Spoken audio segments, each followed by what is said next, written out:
days. How many days in a week? 7. What are those? Sunday, Monday, Tuesday, Wednesday, Thursday, Friday, Saturday. How many months in a year? 12. What are those?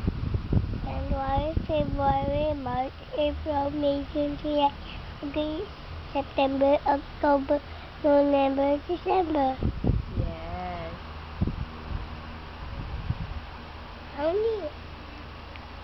What is your name? Rafael, 20, Where do you live? Paco.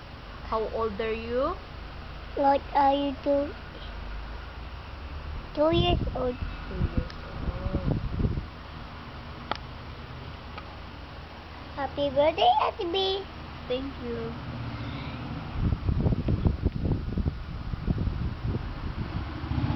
What shapes did you eat? Rectangle.